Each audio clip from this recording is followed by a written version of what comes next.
velkomin að Rauðaborðinu á laugardagsmorgni. Þá höfum við það sem við kallað helgispjall. Við fáum einhvern gest hérna sem leyfir okkur að kynnast sér og kannski fá okkur til þess að spegla sig í annarri mannesku sem stundum svo gott.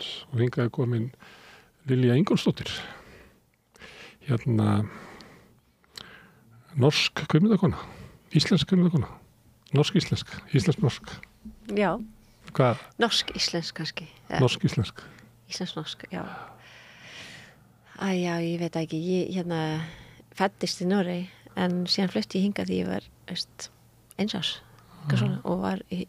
Og ég held eiginlega íslensku er fyrsta málið sem ég lærði og var á leikskólanum hér og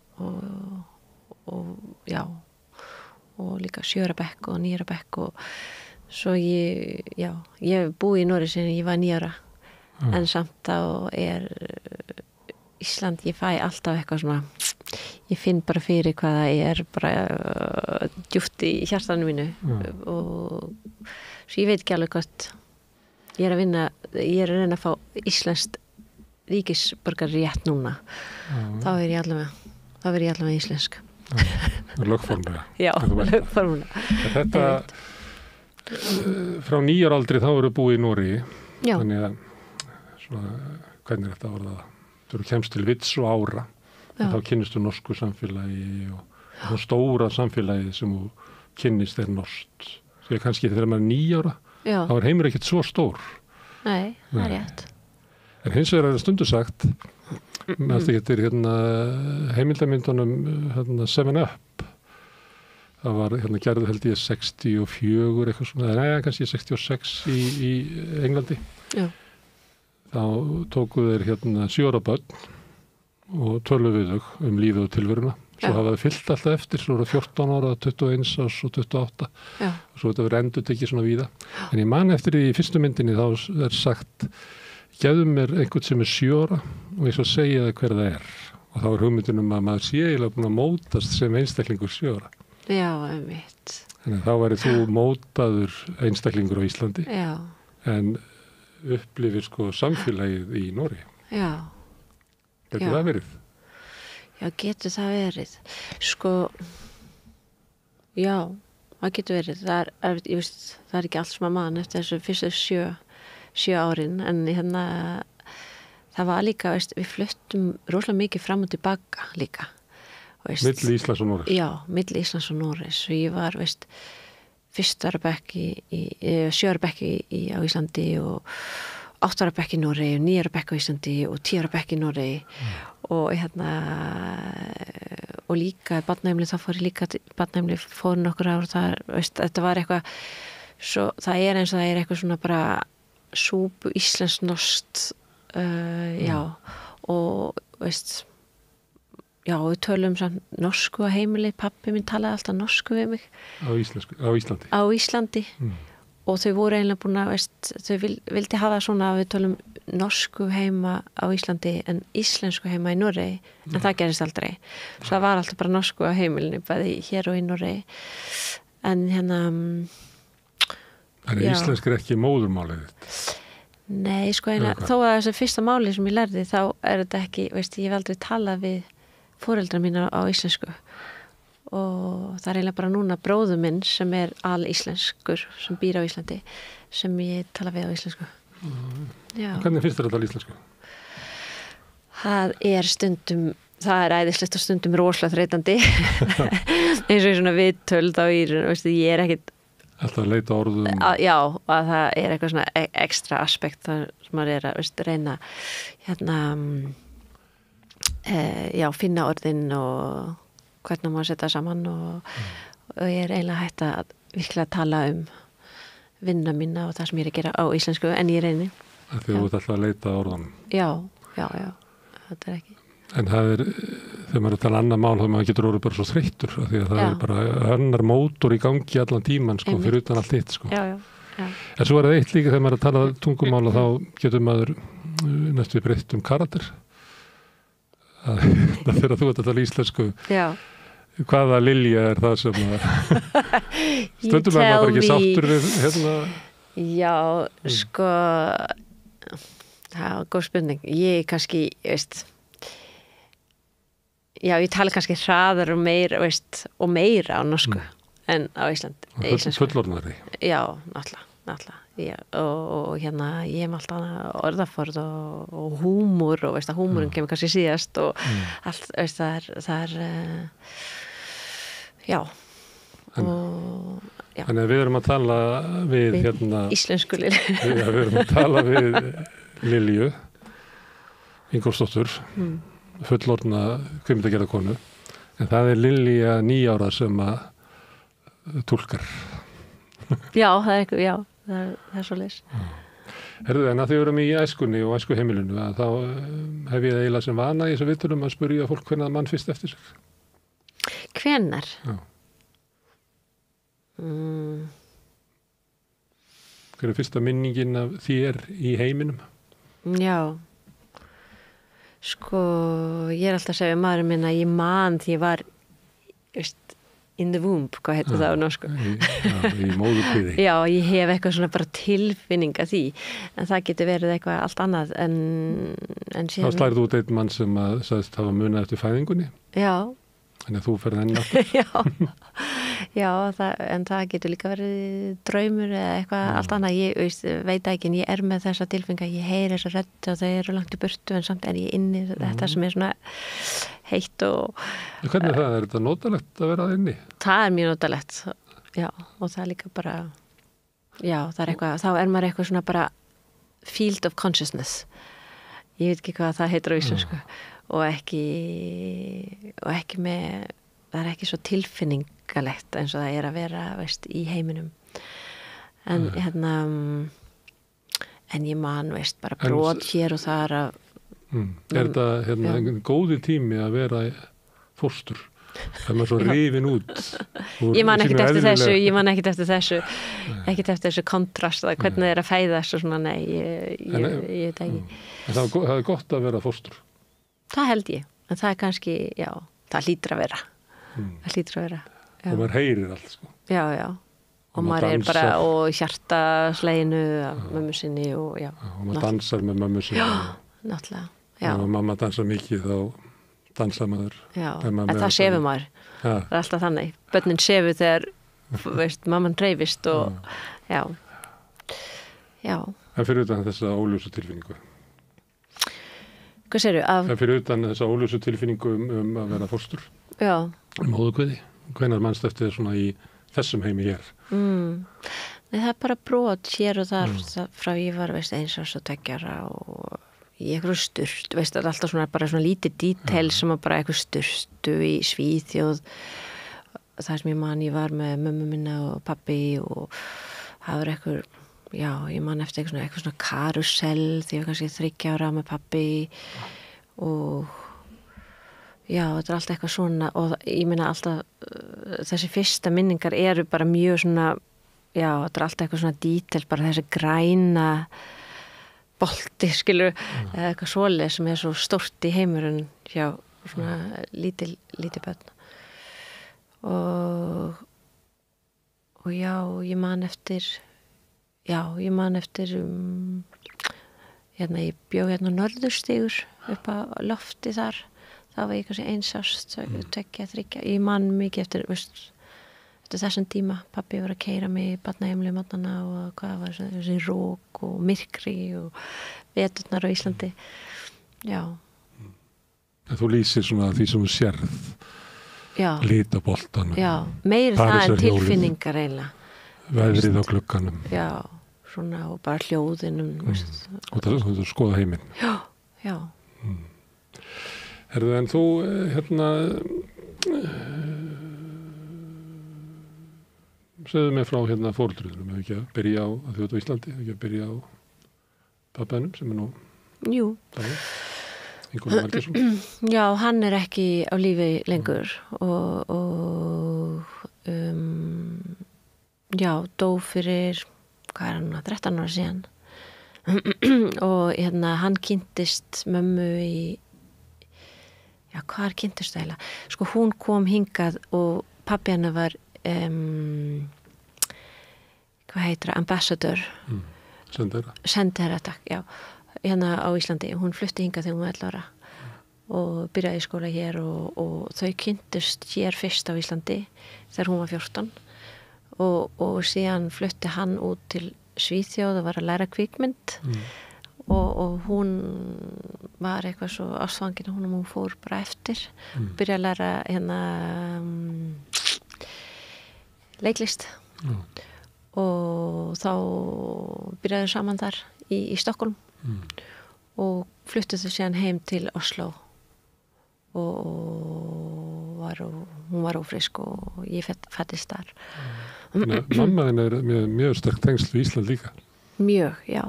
Og hún vinnur í að þýða bækur í dag frá íslensku yfir á norsku. Og hún talar íslensku? Já, betur en ég. Betur en þú? Já. Já. Svo hérna hún og bjó hérna frá hún var 11 til 15 ára held ég og hefur bara marga vinir og svona eitthvað svona fjölskyldu hér á Íslandi. Þú sagði að mamma henni hefði eld hann til... Já, ég held að var þannig, já. Og hún bara, hún sagði mér það eitthvað tíman. Ég vonaði sér rétt að hún fékk sér íbúð bara hinum með við göttunni. Það sem hann var, Kísubærveginn og kíkti inn á gluggan og allt einu fórum bara út á göttu þegar hann kom út og þá var bara... Hún fór og vitt hann bara. Já, ekki með svona, já, ég held að. Það er heppilegt fyrir þig. Já, mjög. Ég heyrði ekki að segja eitthvað að því að myndið þín sem í bíó sem heitir Elskulegu og við munum örgulega fjallum á eftir, kalluð Elskulegu í íslensku. Ég verið svolítið vandrað með að skemmir það eitthvað að því að þetta í kvenkinni Elskuleg fyrir myndina eitthvað, nei? Já, mér finnst það mjög erfitt að skilja hvað þessi titil á íslensku, veist, og það var líka, allt henni sá ég, veist, það ekki ég sem velur titilin á íslensku. Nei. Og allt henni sá ég bara, hún heitir Elskulegur. Nei, þarna heitir hún Elskuleg. Og hvað eiginlega besta titilin fyrir myndinni? Ég veit það ekki út af því að á íslensku. Það lagar að þetta sé í kvenkinni. Þetta væri betri, þetta væri að vera Elskuleg eða Elskulegur, ég veit ekki hvað það geti verið. Já. Finnst þér það vera að það sé að með því að hafa þetta í kvenkinni? Já, segjum að þá ekki að vera Elskuleg. Þú getur verið elskuleg, en ég verð elskulegur. Já, ég skil. En ef maður talar svona manneskjan yfirleitt, þá það elskulegur. Eða það þá það elskuleg. Já. Já, kannski bara fínt að hann heitir stundum elskulegur og stundum elskuleg og þá getur þetta bara, veist. En ég heyrði ég segja í viðtali að því að myndi fjalla svolítið ástina og hvernig við hvort við getum elskað og hvort við getum gefið ást og þegið ást og það allt saman. Já. Þá sagður eitthvað svona að hún fjallaði svolítið líka að elta ástina og það verið mikilvægt að því ástin væri svona stór. Mér fannst þú tala svona eins og... Ég hef ekki sagt þetta. Nei, ekki? Nei. Ég heyrði það. Já, ok. Ég var að því að segja við mömmuðina því að hún náttúrulega bara pakkar í tösku og fer og eltir ástina. Já, hún og ástfangin, það er allt annað. Það er allt annað en veist, það er ekki alltaf, það er sama og ástina. Veist, það er oft, veist, það er oft þannig þegar maður verið, veist, ástfangin að mann heldur að eitthvað meginn bara ómeðvitandi heldur maður að þessi manneskja getur bara hvað heitir það meet your needs. Já. Svar við öllu. Já, einlega. Hérna í frá verður líf mitt bara ger breytt og það verður gott. Einmitt. Og það dugar stundum í smá tíma. Já. Svo fer ástarbríminn og þá verður fólk að reyna að rekta með sér eitthvað ást að geta lifað. Já, og við erum líka bara búin að sjá þessa Disney sögur og þessa sögur bara akkurat þetta, ef þú bara finnur þessi með eina manneskja þá eru bara happily ever after og þá færðu bara og þessi manneskja á bara vera bara all resources fyrir þig, eitthvað meginn og oft þá sýnir maður kannski ekki hvað maður eiginlega þarf. Maður sýnir eitthvað annað sem mann heldur að þessi manneskja, veist, vill hafa og ef bæði gerir það og maður verður ástfangin af þessu og hann heldur að þú sést svona og hún heldur að hann sé svona og byrja saman og svona kemur alltaf þessi unmet needs upp ég bara segi, já, hún mjög independent, en eiginlega hún bara mjög nýti eða, veist, hann bara mjög svona bara supporting, en eiginlega vill hann bara vera frjálsur, veist, og síðan þegar þetta kemur upp, þá byrja vandalegana, veist, vandræðin, þá Það getur flókið að rækta samband upp og hann að fólk ræktist líka sem einstaklingar. Að það getur, að sambandi getur verið gott, Já. En líka að einstaklingandir getur orðið góðir eða sterkir eða notið sín í sambandinu. Þetta skil ekki. Því að þú getur reynda að búa til samband sem verið gott. Já. Þá kannski fórna einstaklingandir. Já, ég held að sambandi ekki gott nema ég held ekki að ég held að samband fyrst gott ef þú finnur að ég get haft sjálfa mig og þig á sama tíma. En kannski þetta svo flókið að búa saman og eyða lífinu saman að við myndum aldrei fara í það ef að við blektum okkur ekki eins og mammaðinn að þetta væri að Ingo væri bara lausnin á öllu og hún að fá hann og hún bara fer í Disney leiðangur. Sko, ef hann hefði séð alla ævi þeirra saman þá hefur hún aldrei bakkað í þörratösku og farið. Þetta verður flókið, þetta svo hún ekki geta sest niður og fara að semja við pappaðinn eins og inngöngunni í Evrópusambandið allt þetta þarf ég þetta mínar þarfir og svona og ég sé fram á að ég muni vaksa svona og þetta þarf þú og svo höfum við undirdeild sem að reynir að búa til samkomulag þetta og þá myndi aldrei verða neitt samband til. Þannig við verðum að vera heimsk í upphafi. Já og nei, ég held að sé evolution þarna sko. Ég held að við ég held að við svolítið bara í the dark ages núna á samband og relation og við að þroskast sem hvað heitir það, mankind og ég held að við að kannski að við að nálgast eitthvað staðu þar sem að getur kannski verið þessi íslenska orð transparent, hvað það íslensku? Gagnsæi. Já, og það með það sem, veist, í myndinu mína það senu sem sýnt aftur þrisvar og síðasta skipti sem við sjáum þessa senu þá hún eiginlega, þá segir hún alveg bara hvernig hún hefur það og hvað sem hennar þörf, veist, og hvað hún hrædd við og ég held að við gerum það bara allt og lítið í sambönd að við segjum við okkur skamma svo mikið yfir það sem eiginlega okkar þörf og þess vegna segjum við eitthvað annað gerum eitthvað annað og erum með eitthvað svona manipulation en ef við myndum bara segja herðu, ég þarf þetta ég hrædd við þetta þá held ég við myndum eiginlega bara ná betra saman og kannski ekki vera svo eins og oft ef við það verður erfitt í samband þá því að herðu, ég hélt að þú væri þannig og síðan ertu bara þannig og ég svo hneykslud út af þetta og ég með bara expectations að þú á að gefa mér þetta og kemur eitthvað annað skilu og ég held að ef maður væri bara alveg upfront sem rosalega erfitt að vera og sem við bara öll svo hrædd við að vera. Og það líka að þekkja sjálfan sig svolítið til þess að vera það. Náttúrulega. Ef þú ert í erfiðu sambandi þá getur líka verið með mjög skakka sjálfsmynd. Já. Og erfitt með að greina hvað þú raunverulega vilt. Já. Þannig ef þú myndir spyrja mannesku í svona skökku erfiðu sambandi hvað viltu? Já. Þá það oft bara viðbrögð við einhverju sem að... Einmitt. Þannig að Þetta mjög komplext. Þín persóna fer náttúrulega í svona retreat til þess að finna sjálfa sig. Já. Og þessi endurlit, af því að síðast þá endurliti þá það eins og hefði átt að segja það. Þannig endurlitin eins og þerapía. Hún að fara yfir það. Hún að þroska hvernig sambandið hefði mátt verða eða gæti orðið. Já. Og þetta kannski bara lífslangt projekt að vera, að ná því að vera transparent og hafa full integrity eitthvað með í sjálfans að skilja, herðu, ég með þessar hvað heitir það, ég brotin hér og ég þess vegna gerir þetta og ég þarf þetta einlega en ég búin að læra að ég verða að gera þetta og maður læri líka af foreldrar sínar ég held að út af því að við okkar við erum flokkdýr, heitir það á íslensku? Hópdýr, já.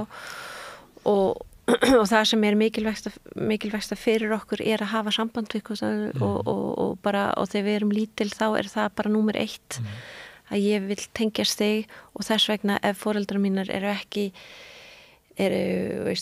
að skamma mig fyrir eitthvað sem ég sem þau vilja ekki hafa út af því að kannski vill ekki hafa þetta sjálfan sér þá bara klippar maður í burtu og setur bara þessi hliðir að sjálfan sér niður í kjallarann og segir bara ok, ég ætla bara að gera það, ég ætla bara að vera þá þessi persóna fyrir foreldrar mína út af þá vil ég hafa mig og þá er ég partur af hópin. Þú fórnar sjálfur þér til þess að fá að tilheyra hópnum. Já, einmitt.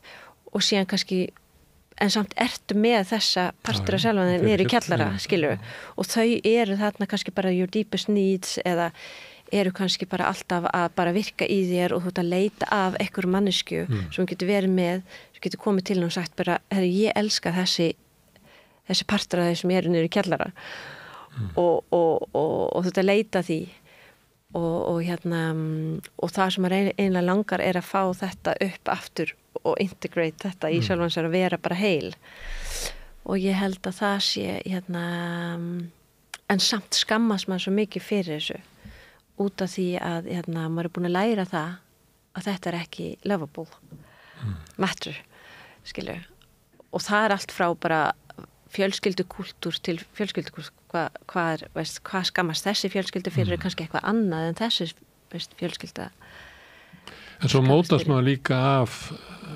félagsskapnum sem maður maður mótast af fjölskyldunni og þetta sem í kjallaranum þú lýsir svo svolítið svona eins og ég hafi verið eitthvað og svo býð ég mig fram og foreldrarnir samþykkja þetta og næra þetta en vilja ekki þetta og þá er þetta ég en þetta er náttúrulega líka þetta ég er eitthvað sem maður verður bara til í samskiptunum þú veist það er ekki eins og að maður komi fullmótaður sem persóna og þarfir mann séu fullmótaðar og maður sé að reyna að ná þeim fram í félagsskapnum heldur breytist ég jafnóðum ég held það maður breytist mikið, sko ég held líka persónuleikan þín er líka formaður að hvernig fjölskyldakúltúr náttúrulega sem þú hefur veist ég er alltaf að spyrja, ég er að kenna mikið í kvikmyndaskólan og í handrit og ég er ofta að spyrja veist bara hvað var ekki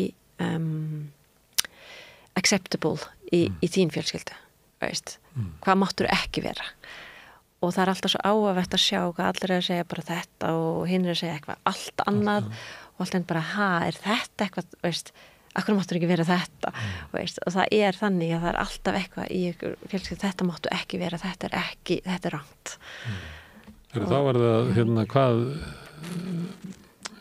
hvað máttur ekki vera? Ég vissi það myndi koma svona Þú séð spyrja alla sem að koma Ég ætla ekki að spara þessu spurningi Nei. Hvað máttur vera? Ég mátti vera skapandi og frílans manneskja og gera bara alveg eins og ég vildi gera og það var enginn sem sagði við mig veist, þú mátt ekki gera þetta og bara þetta er rangt og þú verður að hafa þessa vinnu eða vertu veist, sem ég þekki mjög marga fólk kringum mig sem langa við að fara í listinni veist, það var ekki Þú varst hvort til þess Já og það var alltaf bara það var mjög mikið veist, stið í því að ég mátti bara fylgja hjartanu og gera það sem ég langa að gera og það var ekki, veist, það var enginn sem að segja að ég verður að passa því að græða peninga eða, veist Upplifður að þú værir velkomin og elskus? Já og nei, ég meina þetta er komplex matter ég held að maður getur bara elskað á þessum level sem hann er sjálfur elskaður eða maður getur bara verið að elska eins og hvað ég segja ég held sko að ást virkilega bara definition fyrir mig á ást það er að þú tekur ekkur inn sem sjálfan þig skilur mig að þið bara take someone as a part of yourself og ef þú elskar ekki sjálfan þig eða partur af sjálfan þig sem þú vill ekki sjá og vill ekki hafa þá getur bara elskað bara some parts og ekki hinir og ég held að við erum þetta er ekki bara mína foreldra eða ég sem foreldra bara, þetta er veist, við erum á þessu stöð núna sem human beings held ég að við erum að vakna upp og við erum að byrja veist, bara að skilja, ok, herðu, þetta er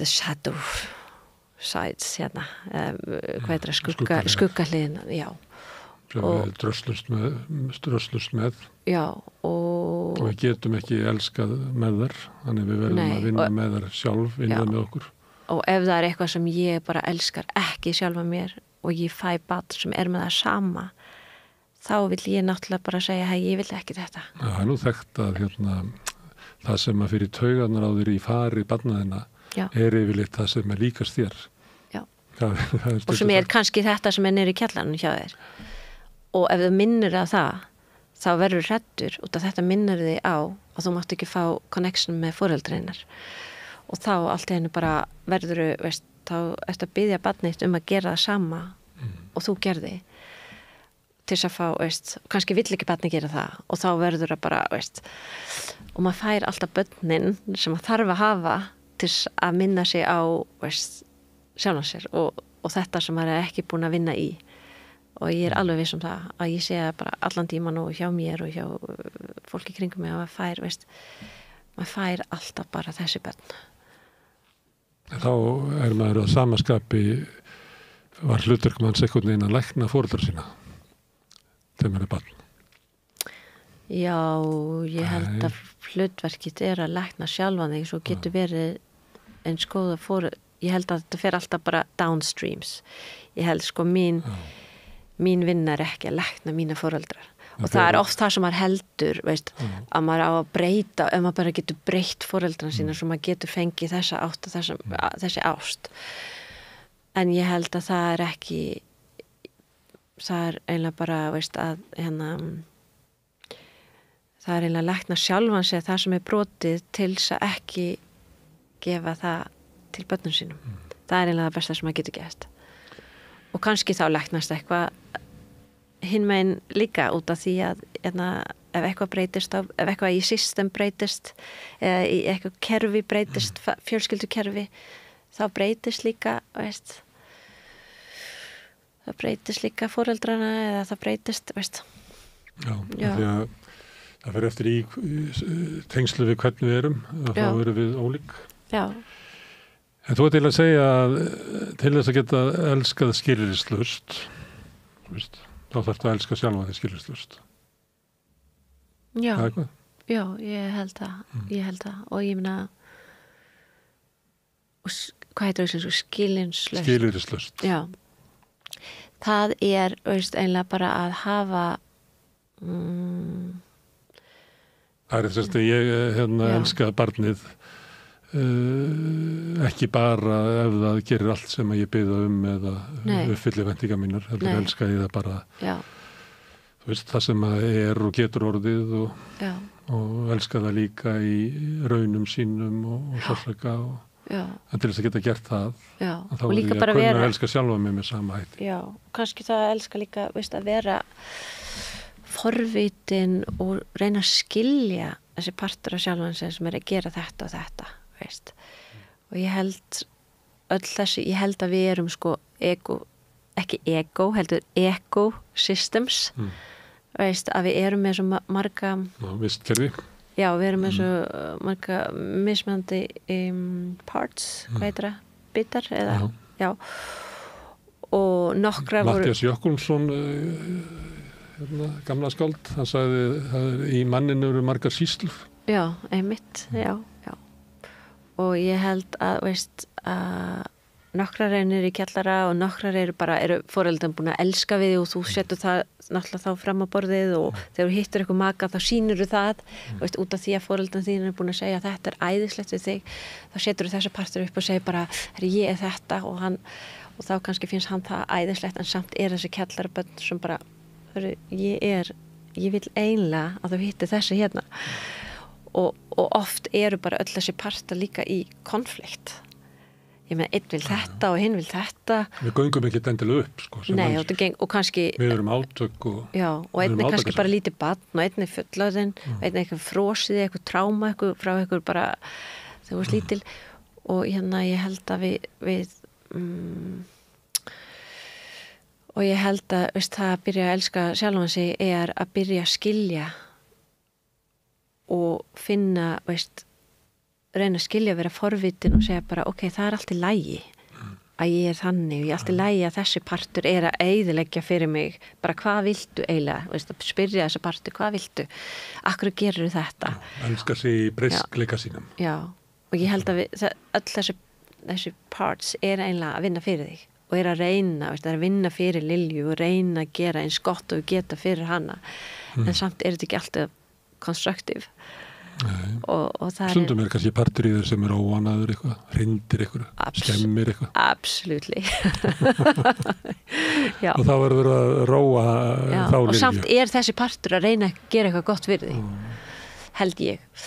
Og ég held að það, veist, það er mikið partur, allavega fyrir mig og svona sjálfsást prósess er að, veist, byrja að skilja það.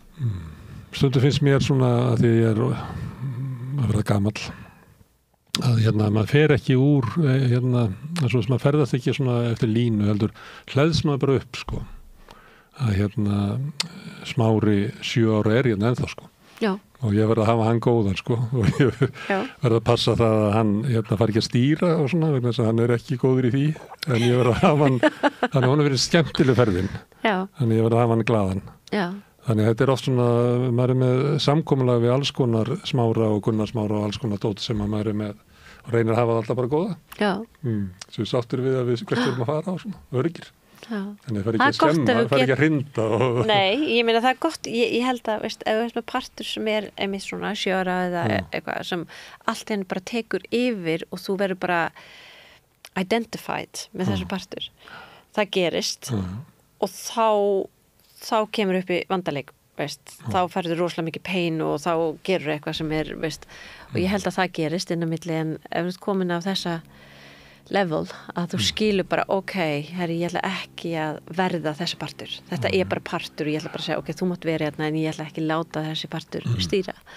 Og við sem höfum hérna, orðið fyrir ykkur svona áföllum í æsku og upplifað fátækt eða sjúkdóma eða skilnað og svona, erum oft með svona ófullnægð lítil börn inn í okkur. Já.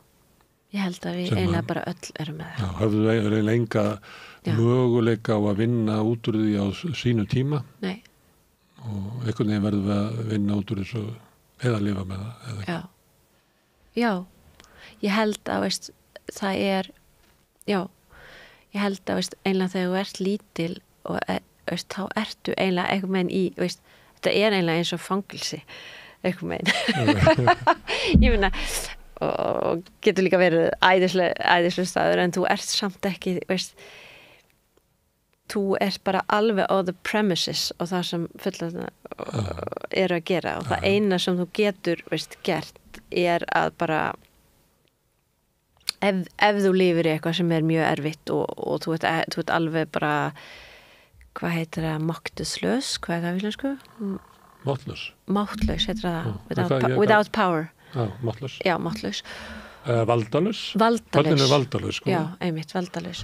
Og það er alveg sama hvað þau gera, eða segja eitthvað sniðut á að leiða þeim, eða segja eitthvað vittlust á að leiða þeim. Já, einmitt. En það er eiginlega ömurlegt að vera barn í heimi fullorðina. Já, ef þú ert í dysfunctional heimili og er barn, þá er eiginlega eina leiðin, út af það er ekki hægt að flýja, þú ert að lifa þarna á hverjum degi, þá verður held ég að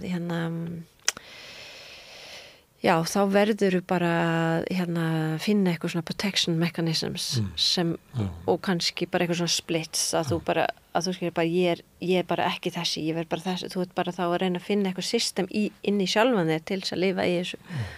Það er náttúrulega þekkt í fjölskyldum að það verður kallað svona ýmsu, ég veit ekki hvað er þetta gáfuleg vísindi, en það er talað fjölskylduhetjuna sem er elst og týndabarnið og trúðinn og það sem að fólk finnur bara eitthvað hlutverk í svona fjölskyldu sem ekki virka.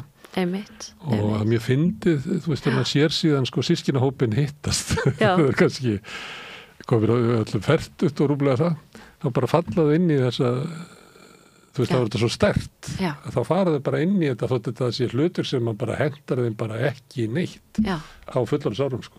Þetta áhugavert. Þetta áhugavert. Þú lítur að sé það ekkert þegar systkini hittast. Já, og oft þá er það bara eins og systkini eru ekki alveg upp á sama heimili, veist, og maður það ekki, út af því maður kannski búin að fá þetta hlutverk og kannski foreldrar eru allt þú meina þess að svo skilja foreldrarnir og kemur stjúpforeldri og þá breytist allt. Nei, ég meina bara kannski líka á heimili þar sem foreldrar eru saman, veist, það getur veist, systkini bara tala við hvort hann segir, nei, herrðu, pappi var svona, nei, hann var alls ekki svona, nei, mamma var svona, nei, ég, veist, og kannski er fólk bara með eitthvað bara alveg mismandi narratív hvernig þetta hefur verið og ég sé mjög oft, það sem ég finnst mjög áhugavert er að það oft, þessi tvö hlutverk sem kannski systkini fæ, það er kannski the codependent eða scapegoatin. Veist, það er kannski bara golden child eða bara svarta, hvað heitir það? Svarti saurinn. Já, einmitt. Og sem er einlega kannski bæði einlega svona narcissistic strategies og hérna og eitthvað sem er bara svona adoptive personalities til þess að bara þetta er hlutverk sem við tökum að okkur eða gungum inn í en það næri ekki okkur og það veila aftur að því að við getum þroskast eða sem manneskjur. Já, það er, veist, ef þú kemur út í bara svona pool með sharks eða hákarla, þá verður annarkvæmt að vera svona fylgja fiskur eða verður að vera shark yourself. Það er ekkit annað hægt, skilur við. Og ég held það er þannig og oft þá er scapegoat-barnið tekur einlega á sig bara ábyrðin og tekur á sig bara dysfunctional að heimilið, allt. Og þá getur líka foreldrar bara sagt það er eitthvað að þetta barn út af þau vilja ekki einlega skoða kerfið hvernig er þetta einlega hjá okkur og það er svo notalegt að það er bara eitt barn sem getur bara, veist Lilja, þú ert að lýsa þessu, þá er maður bara eiginlega að hissa og að við höfum lifað þetta af lifa æskuna af þetta er svo svakalegur reymur krafla sig í gegnum Já ég hérna það er náttúrulega rosa álag að vera barn, sko. Já, og það er bara engin þegar maður lítur á heiminu, hvernig það lítur út og bara lesir the news á hverjum degi og sér bara, veist, hvernig er þetta, þá sérðu hvað er mikið pain í heimurinu, hvað fólk er með mikið, veist og ég meina, maður lifir þetta af eitthvað megin og við erum bara mjög robust og við erum, veist, finnum eitthvað leið en það er ekki, ég held að það sé mikið vinna að gera í fólk til þess að virkilega skilja hvernig þau ná saman aftur og treysta hvort öðrum og finna ást og Þú sagðir áðan eins og við værum, þá bara við sem tegund værum að átt okkur á því að þú veist hvernig samböndin okkar er og eitthvað fleira hefði ekki verið virðum að taka með það sem hefði verið þrýst ofan í kjallara og virðum að læra og eins og þú værið þessu tryðir því að við værum bara eiginlega að fara að ná þessu en þetta væri náttúrulega svo stórkostleg breyting ef að bara við sem tegund myndum allt í einu bara læknast en það væri bara allt í einu væri bara eins og kærleiks myndi springa yfir hinn, trúir þessu að við séum bara öld vassberans séð að koma Það er að koma en það tekur langan tíma og ég held að akkúrat núna, eins og ég sé heimi núna þá er það eru margir að fara í þessa leið og það eru margir að fara í hina leiðina líka sem er bara meira destructive Svo Netanyahu og strákanir einmitt, svo það er bara svo mikið vitlaust að gerast, á sama tíma er bara rosalega mikið af fólk að segja bara herðu, ég er að byrja að skilja þetta svona getum við náðu saman svo þetta er eitthvað svona bara, veist, og þetta er mjög spennandi að finnst mér að vera partur af líka þetta interesting times sem er núna og ég meina ég er alltaf með von og hóp fyrir manneskjan og ég held að veist, við erum núna á leið inn í rosalega erfiðan tíma og einlega fæðingu og við náum í gegnum þessu og það ég held að við veist, við komum inn í the golden age eitthvað tíman, en það ekki það við hefum eftir að fara í gegnum smá pain áður en það gerist. Ég sá myndina þennan á Riff Já. og svo daginn eftir fór ég á franska mynd sem heitir Sagan af Suleiman, held ég hún heiti. Hún bara 2 dagar í lífi manns frá Afríku sem að sækja hæli í Frakklandi. Já. Og svona sendill að hjóli að dreifa mat og það kemur annars konar fyrir hann og hann í svona ferðalagi bara á svona 2 dögum svipað og þín persóna í svona ferðalagi. Þetta svona Ódysseifs ferð eiginlega, þetta að segja það sama. Já. Og hún rosa hröð og bara á 2 tíma og mikið tekið svona aftan á hann og mér finnst það að vera ótrúlega bara velgerð, einföld saga sem að lýsir svona bara vondum aðstæðum. Og það kemur líka inn í henni að svolítið lífið, sko. Hún ekki bara flóttamanna vandan eða stríð og eitthvað fleira heldur hann raunverulega að flýja svona kannski líkari mál eins og persóna þín að flýja. Og ég hugsaði þegar ég kom út á eftir, því að meðan franska myndin náði svo vel, en hún náttúrulega horfir á þetta á svona sérstakann hátt og ég hugsaði, kannski eru bara skandinavarnir einhvern veginn að ná þessu, af því að mér fannst það að myndin þín kom með svona einhver svona tilfinningarlegt uppgjör við að vera manneskja í dag í þessum heimi sem að hinsagan eiginlega gat ekki rúma, sko. Ef þú hefði verið með svona rússibannan sem að þar var, þá hefur kannski ekki geta sagt það. En þú getur líka ég hugsaði líka, sko, að það eitthvað við að íta þessu frá sér og segja, ég ætla að segja sögu af svona fólki sem bara eins og ég og þú inn í þessum heimi. Og ég sagði, kannski eru skandinavar násatt, mér finnst ég að við séum nokkra svona skandinaviska myndir sem eru bara góðar. Já. Kannski bara Bergman að mæta aftur, sko. Honum tókst að gera kannski miðja síðustu öld, svona endur mat á því, til dæmis hvað kall og kona í sambandi og eitthvað svona. Já, og kannski það bara út úr þessari hefð að skandinavarnir eiga kannski bara eitthvað hægt að hlæja þeim með Scandinavian Pain og allt þetta. Það sem verður að gera grína okkur að við lifum eins og góðu lífi, að við eigum ekki vandamál og allt þetta. En einhvern veginn. Já, mér finnst þetta bara, ég held að ef þú sér bara the suicidal rate í Noregi, þá getur maður ekki sagt að við lifum svo góðu lífi, að við eigum ekki vandamál, veist. Og ég held líka að, ég meina, það ekkert mikilvægra að tala en human relationships. Það út úr þessu að allt í heiminum springur. Og það að tala samskipti fólks bara auðlítið til auðlítis, ekki svona séð á ofan, ekki pólitík? Ekki pólitík. Ég meina pólitíkin, það byrjar alltaf og þetta allt tilfinningalegt hjá okkur. Og þetta byrjar, Netanyahu gerir það sem hann gerir, ég alveg vissum, út af því að hans psychological kerfi, það ekki gráta í vöggu og ekki símtala. Ég hef ekki hugmyndu hvað gerðist hann, það eitthvað hefur gerst, og ég held að ég trú ekki á svona bara þessi maður vondur og þessi góður, skilu. Ég alltaf að segja við börnum mín, fólk gerir leila hlutir og vondar hlutir. Gott fólk getur gert slæma hluti. Absolutely. Slæmt fólk getur gert góða hluti. Já. Sem eiginlega erfiðar að setja sig við stundum. Já, og ég held að, það bara þetta svolítið svona eins og náttúralög, ef þú byrjar að skoða þetta virkilega, ef þú hendur eitthvað upp, þá dettur aftur niður, ef þetta gerist, ef svona kannski sensitív barn og þetta gerist, þá, það eins og eins og maður segir, ef þú ferð í bíla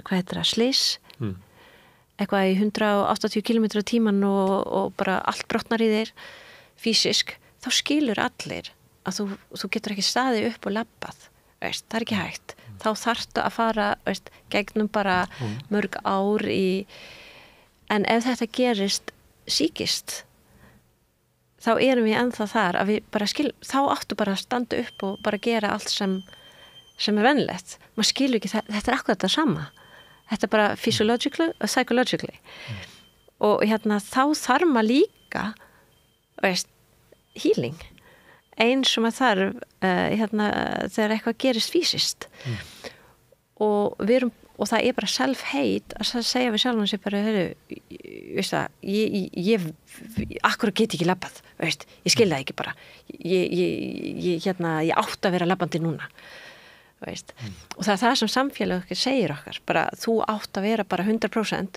þó að þetta gerðist og ef það verður ekki repair þá er þetta ongoing hvað heitir það, sár sem er ekki lagað og þá gerum maður hlutir út af því að það er þannig og þá bara skríður einhvern veginn með miklu sársauka einmitt, og kemur í alls konar vandamál og kemur og skilur 1000 sinnum getur ekki raunverulega að lifa fullu lífi nei, og út af því að samfélagin vill ekki sjá þetta maður á bara að fungera eitthvað megin þannig að þau segir samfélagið það er eitt er það að við erum félagsverur og hópdýr en svo erum við líka eitthvað svona eins og það er eitthvað inn í okkur eitthvað röddin sem að segir við þú ert víst að geta gert þetta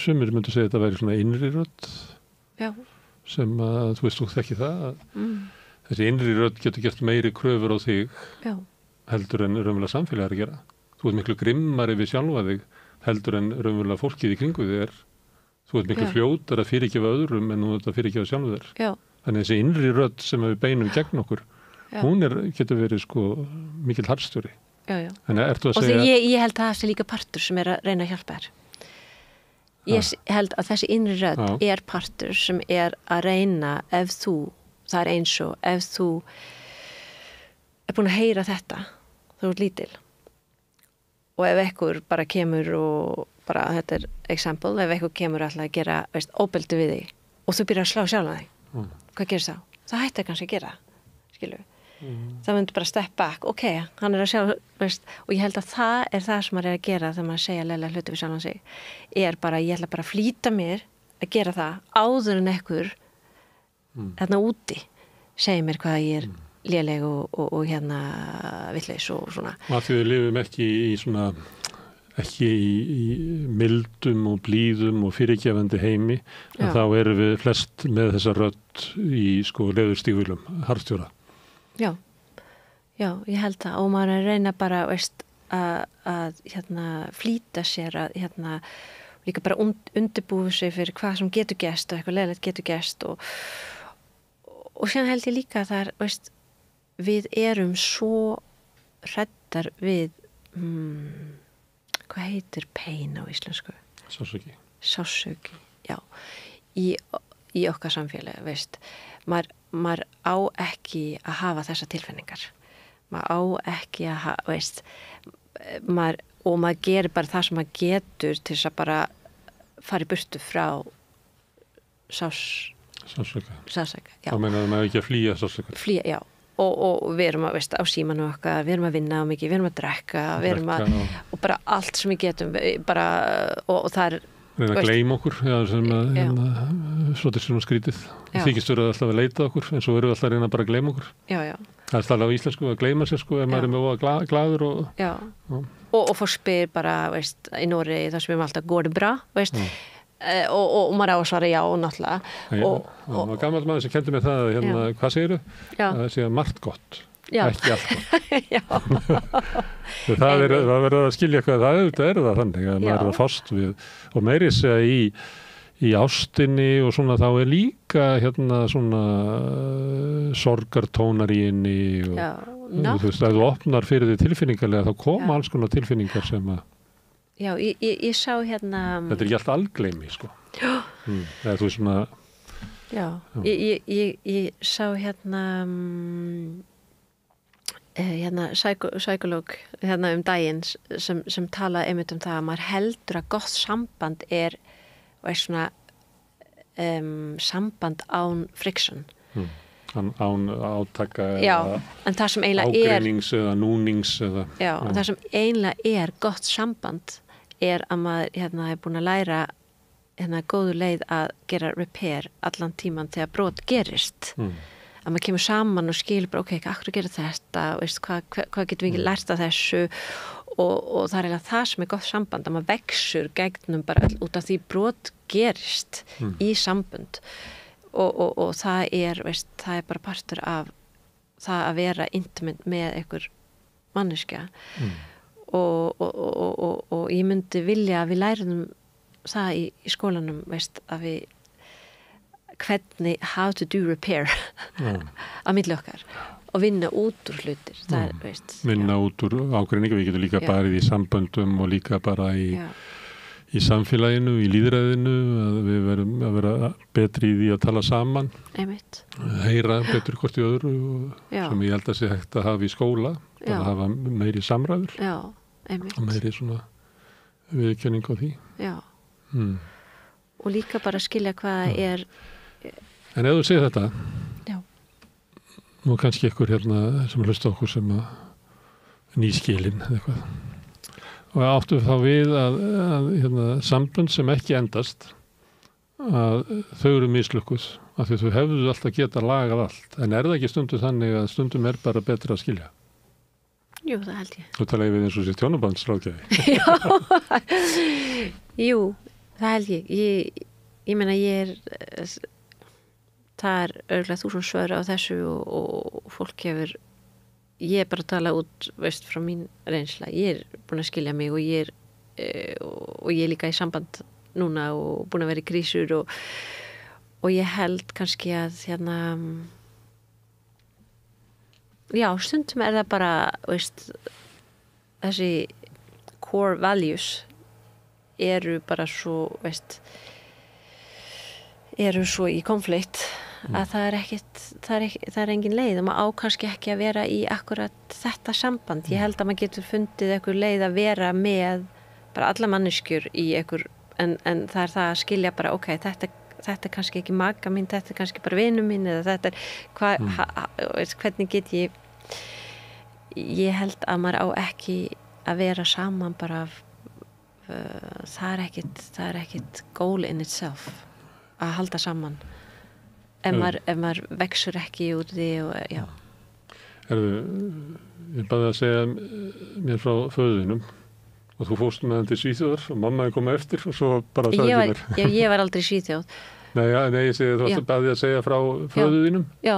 Og þú fórst með hann í kvikmyndanám til, hérna, þú sagði frá því, hann hefði farið í kvikmyndanám til Svíþjóðar, mamma hennar eftir, og svo kom ekkert meira hann, þannig að ég ætla að segja mér aðeins frá föðunum, honum Ingo. Ég kynntist honum, hann var kynntist honum fyrst að þá var ég að vinna á Helgapostinum og Halldór Halldórsson hafði ráðið mig og Ingo var í fríi og þeir voru mjög ólíki menn.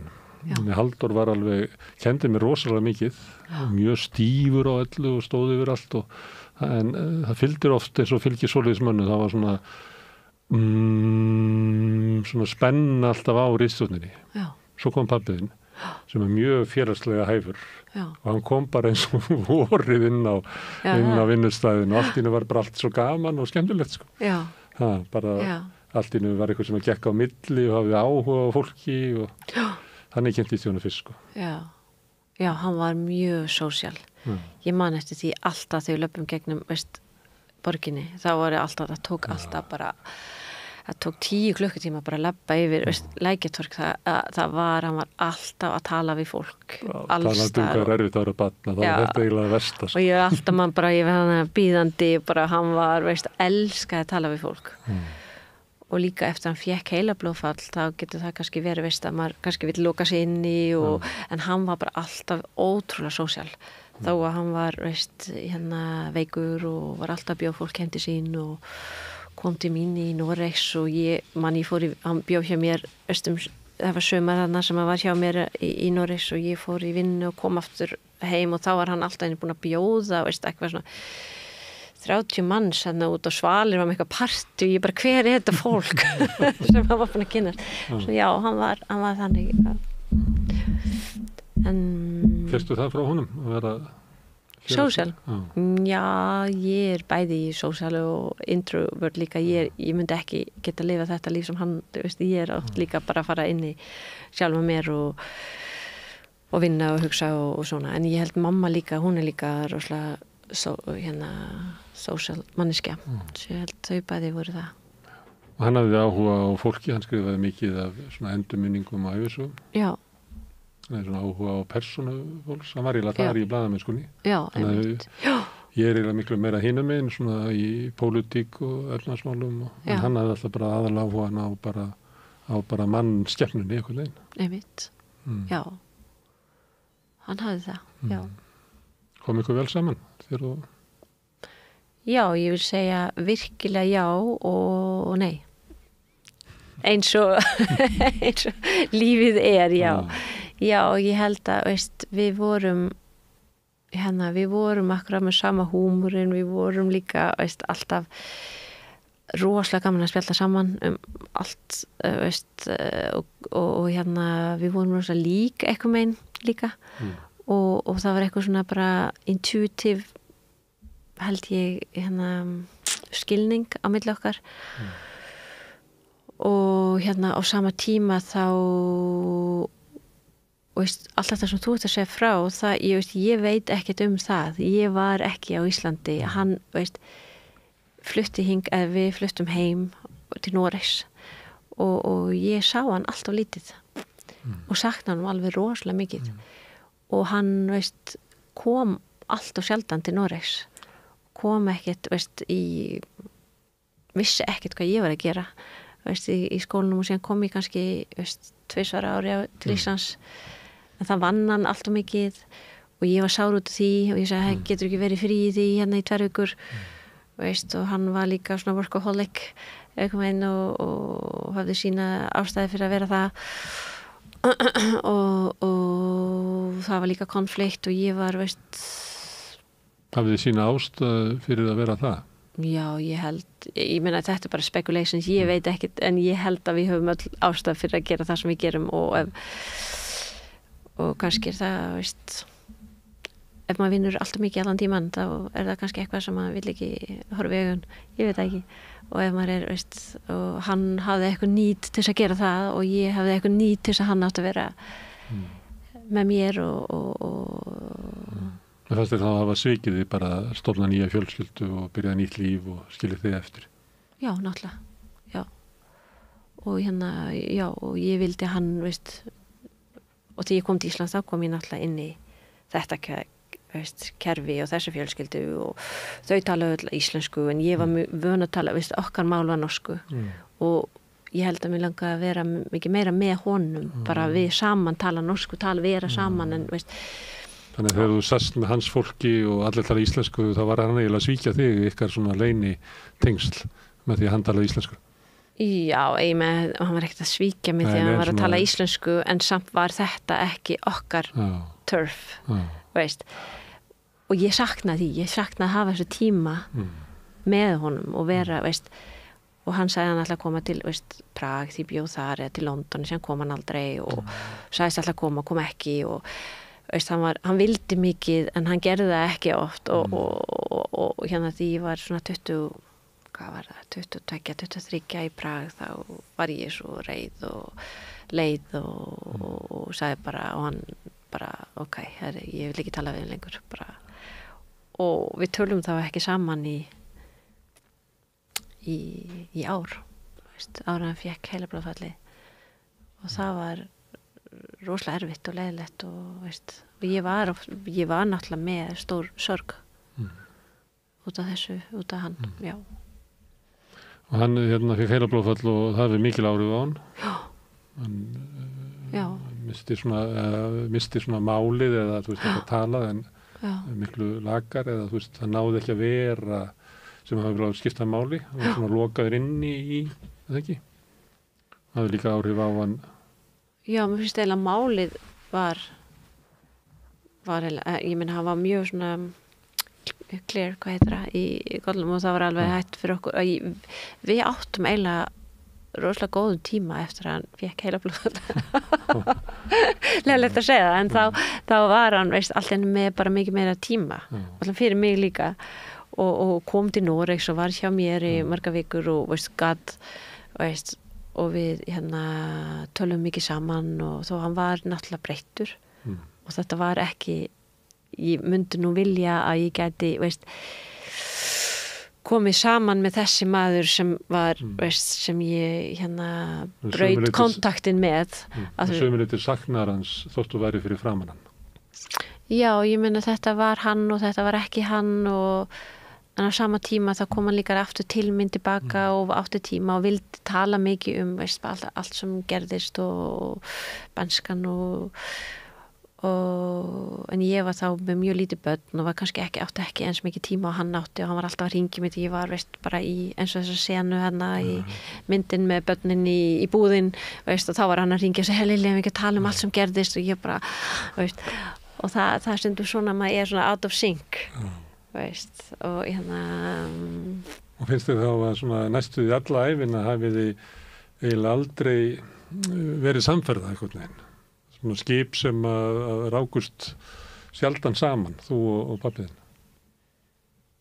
Það er ekkert mikil tími sem að var eiginlega ykkar tími svona. Nei, allt og lítið, já, það var eitthvað með svona bara, já, ég náði ekki alveg að fá, veist, já, það var stór, virkilega bara sorg að fá of lítið tíma með hennum, já, og skilja líka bara akkur vildan það ekki. Eða kannski vildi hann það en akkur prioriteraði hann það ekki skilu og já, og hvað er hann og hvað er kallmenn á þessum tíma veist, sem voru ekki kannski hvað var hann búin að læra frá pabbi sín og fjölskyldu sínu og veist, hvað er mamma og hvað er hún þau voru líka veist það var ekki auðvelt og hann vildi kannski ekki koma til Noregs út af henni og ég er ekki alveg viss hvað er. Það er bara fólk var ekki búið að læra þetta eins og þú ert að tala að við erum kannski aðeins að læra meira að pabbi minn er svona kynslóð fyrir ofan hann og ég segi stundu svona hann var að reyna að sinna því að vera sunnudaga pabbi áður en að hugtaki var til það var ekki bara búið að semja þetta sko. Hvaða skildur áttur að hafa og hvernig áttur að sinna þeim og ég kannast mikið að því sem þú segja að þú veist að vera að lofa að koma ekki og það er svona hóla sem maður er með og það er bara að vita af já og það er einmitt þetta svona expectations, hvað heitir það sko? Væntingar og brota væntingum, veist, þetta svona fram og tilbaka og veist, hann var alltaf og var líka svona sem var að lofa alveg rosalega mikið allan tíman, veist, hann var alltaf að segja svona, förum til Disney World og ég var svona, að ég fór heim að pakka og síðan, veist, bara svona, ég er ekkert búin að segja þetta, hvað sér, veist, það var svona hverju ári og þegar ég var svona 25 ára og hann var, veist, búin að fá heilablóðfall og það sagði alltaf, Lilja, förum til Disney World og ég svona, já pabbi, já, gerum það þetta var ræðislegt veist, hann var, og ég held að hann virkilega meinti það þegar hann sagði það en það er En hann hætti að drekka, var hann að drekka þegar þú varst lítil? Sko ég man eiginlega ekkert eftir því og það hann drakk en hann drakk ekki hverjum degi og hann fór, það sem ég man er eiginlega að hann fór í burtu og veist, hann var svona sem bara túramaður Já, heitir það. Bíða og hvarf og hvarf og sem kom svo aftur svo, veist, þegar hann var heima þá var hann ekki drekkandi Þú heitir Lilja Ertu skýrð eftir systur pabbaðins? Já Hún er líka farin Hún er líka farin, já Ég kynntist henni líka aðeins og talandi svona félagslega hæfni og þá er hún náttúrulega hún gerði öll herbergi betri sem hún var í það var alltaf það var mikið bara í kringum hana hún var alveg dásanleg sko þú veist, fyrir okkur sem að þekktum hana bara svona rétt aðeins Já Það var alltaf gaman í kringum hana einhvern veginn. Já, það er gott að heyra. Og hún svona mild og með svona, fallega, félagslega hæfni, stórkostlega. Já. Gaman af þeim hjónum og henni og Flosa sem var svona hornóttur og gat verið það. Já. Hún var betri helmingurinn af þeim. Já. Ég spyrir það því að í þessu, þá spyr ég oft þegar fólk skýrt eftir ykkur því að sagt á Íslandi fjórðungi bregður til nafns. Já. fjórðungi til föðus og fjórðungi til móður og fjórðungi fósturs og svo fjórðungi til nafns. Ertu tengd Lilju? Sko ég þekkti ekki hana það vel. Ég meina, ég var í Noregi og ég kom alltaf, við fórum alltaf heimsókn en þá var það meira svona, hún var alltaf æðislega fyrir mig og rosalega sæt en það var oft, eins og það var að fullan að tala saman og börnin að leika hjá annars staðar. Svo ég var, það var alltaf mikið fjör á milli Floss og Lilju pabbi og kringum þetta borð og bara mikið hlátur og góð stemning en ég var ekki partur af þessu þegar ég var lítil og svo ég hef bara nokkra svona fáar minningar bara við Lilju saman þegar hún var að passa mig daginn og tók mig með eitthvað þar upp á Steinavör þar sem hún pabbi hennar átti fyrirtæki og svona hlutir, en ég þekkti hana ekkert svona persónulega rosalega vel, en ég veit að pabbi, þetta var eiginlega svona, hann ólst eiginlega upp með hann, hún var mikið eldri en hann og passaði eiginlega hann sem svona ekstra móður fyrir hann. Það ekki tilvílun að hann skýrir dóttur sína eftir systur sinni. Sko. Nei, einmitt. Það að því að sambandi þeirra var sérstætt. Já. Herðu, en viltu að segja mig frá móðinni? Ég veit ekki svona hvað hann heitir. Túne Miklubúst, heitir hún. Já. Hvað viltu vita? Hvað? Hvernig var hún? Sko, hún ennþá lifi. Já, fyrir ekki. Já. Svo, hvernig hún? Það móðum mín mjög komplext að svara því svona í eina setningu. En hún norsk og hún skrifandi, hefur alltaf verið skrifandi og búin að skrifa líka blaðamannsku eins og pabbi búin að og líka mjög svona kultúrinteresserað og hefur og byrjað að þýða íslensku bækur yfir á norsku síðasta 20 árin. Ég alltaf að spyrja hann hvort hún getur ekki skrifa bók og ég veit að hún myndi skrifa alveg æðislega bók og myndi vera rithöfundur en hún gerir það nú kannski ekki. Akkur ekki? Það verður að spyrja hann Hvað heldur þú? Nei, ég veit ekki. Það er svo erfitt að spekulera svona og ég get sagt frá sjálfa mér akkur ger ég ekki þetta og svona en Svo er það líka þannig að við höldum að fólk sé með bók í maganum eins og sagt á íslensku. Já. En sumir það bara ekki með bók í maganum. Nei, ég veit það. En ég meina dóttur mín er byrjað að skrifa núna og að skrifa bók sem er æðislegt. Svo við erum öll skrifandi í okkar fjölskylda. Reyna að skilja manninn og heiminn og koma því einhvern veginn frá ykkur. Já. Til þess að geta það haldið áfram að skoða. Já, kannski er það bara partur af því að er fyrir mig, þá er allavega þá er það bara leiður að skilja sjálfa mér og skilja heiminn og sortera allt og fara að skrifa er bara mjög mikilvægt. En aðeins með foreldraðina, þeir eru af svona kynslóð. Já. Sem er eiginlega kynslóðin sem að það er eiginlega fáum tímum sem að það að til einhverju kynslóð er jáfn mikil áhrif á fólk eins og að þessari kynslóð. Það sem var einhvern veginn alltaf til endurskoðunar kom náttúrulega margt ótrúlega skemmtilegt út þessari kynslóð, mikið sköpunarkraftur og tilraunir og finnst þér það hafa markað þau svona að kannski ekki klárar alveg fyrirmyndir því að fyrirmyndin að þú áttur eiginlega hafnaðum. Hafnaðum, hvað þetta? Þú veist að það sem að voru fyrirmyndir foreldranna og fleiri, hvernig þau lifðu sínu lífi að þau vildu eiginlega bara hafna þeim hugmyndum og þar leðandi voru þau svona án fyrirmynda að þreifa sig áfram hvernig þetta vera fjölskylda og hvernig þetta vera faðir og móðir og Já, þetta er náttúrulega fyrsta kynslun þar sem pappin er að reyna að vera pappi og líka, konurnar eru að vinna virklega en eru samt einlega bara með allt með ábyrgðin fyrir börnin og ég meina mamma var náttúrulega ein með okkur, við vorum 3 börn og var hérna, og þetta var alltaf mikið fyrir hana, veist, hún var ekkert með mikið, veist, hún var að vinna alveg fullu og með okkur og ég ofta að hugsa bara hvað hún hérna hvað hún var með mikið ábyrgð og hvað hún átti að, veist, hvað væri gott fyrir hana ef hún hafði átt hérna meiri stuðning, já og náttúrulega þegar þú ert bara svona, ég held, veist, eins og við erum núna á leið í þessu samfélagi að við erum bara minna fragments eiginlega og við erum hóp dýr og ef við komum frá öpunum sem það þá sér maður bara hvað það marga resources for the kids, skilur og við erum bara núna bara í svona litla fjölskylda svona bara og reyna að gera allt og vinna og vera bara allt fyrir börnin og sem eiginlega ekki hægt og allavega ekki fyrir bara einstæða móður með 3 börn.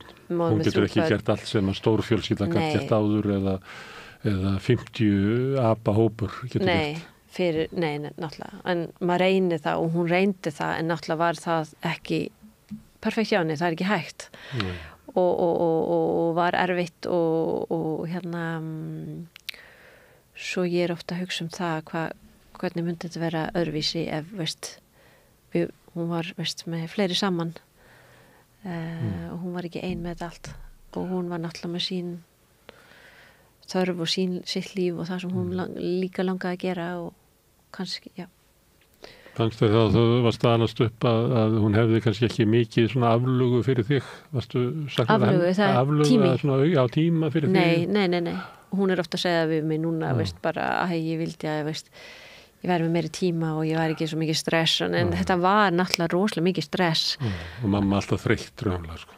Náttúrulega, og alveg, veist, og þá ég að koma með eitthvað sem ég að skrifa og segja, herri, viltu ekki lesa? Hún bara, ég þarf bara að þrífa þetta og maður, veist, og líka, veist, þessi tíma eins það var kannski börnin, þau voru bara, veist, það var ekkert, foreldrarnir voru ekkert mjög mikið að, veist, skipta sér að hvað börnin var að gera sem pluss og mínus í því. Já. Svolítið pluss. Já. Svolítið plús, frelsi og maður bjó eiginlega í svona barnaveröld eitthvað liði og maður eigur heimurinn eitthvað meginn og já en mínus kannski að hérna var kannski ekki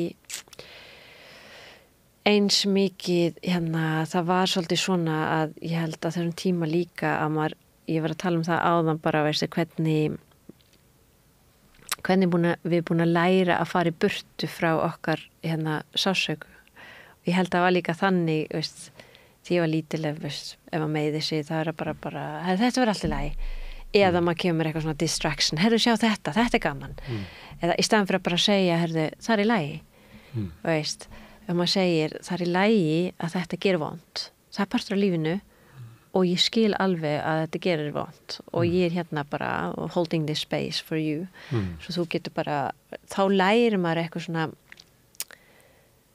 hvað heita, tilfinningalega regulations, maður lærir að gera það sjálf en maður lærir það frá foreldrar sínar og ég held að það var lítið að því á þessum tíma að maður að læra börnin hvað ger ég ef mér líður illa. Finnst þið það að þú hefur komið þannig út ræskunni að þú ættir í erfileikum með að flokka tilfinningar þinnar? Já. Eitthvað sársöki og erfileikar bara henda í burtu og hugsa um eitthvað annað? Já. Alltaf. Og ég gerði það líka við börnin mín. Fyrsta börn, veist, þegar þau voru lítil, þá var ég bara, þetta er vont og þá bara þoli ég það ekki. Þau eru með einhver pain út af því að ég er ekki búin að læra hvernig ég, veist, halda þessum pain. Og þá ég allt í henni að reyna bara að laga það.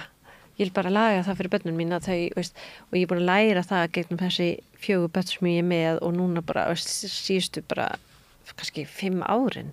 Það er búin að læra bara, herðu, það er allt í lagi. Hvað gerði? Fyrir ekki að þau gripið fram í. Að þau séu síðustu 5 árin, sem er bara störstu tími af þinni æfi. Já, eða ég veit ekki hvað þetta 5 ári eða 8 ári. En hvað gerðist eitthvað í þínu lífi? Fórst þú svona ferðalag eins og persónan í myndinni? Ég fór ekki akkurat þetta ferðalag en það er ekkit ég meina, ég hef, veist, áhuga á þessum ég kannski aðeins yfir, hvað heitir það, genomsnitta eins og heitir á norsku, hérna meir en venjulega, hérna hef ég, hérna finnst mér hérna psychology hérna áhugavert og ég náttúrulega allan tíman að hverjum degi að skoða hlutur í lífinu mínu, veist, herru, hvað gerir ég þetta? Hvað er í gangi hér? Hvað undir þessu? Og maðurinn minn líka þannig og við erum, veist, bara alltaf á hverjum degi að hafa þessi bara, finnst mér, auga opnuna samræður tilfinningalífið og ég held að það sem og ég hef náttúrulega notað krísu sem ég verið í og það er ekki hérna og ég er búin að segja það oft í viðtölum að veist, þessi mynd, hún kemur náttúrulega út úr eitthvað persónuleg krísa sem var á milli okkar og margt líkt með persónunni og þér jafnmörg börn og já, það er nokkuð svona biografíska hérna það er nokkuð svona biografíska hlutir sem er alveg eins en þetta er samt ekki þú? Þetta er ég og þetta er ekki ég. Nei, út af því að öll þessi senur eru skrifaðar.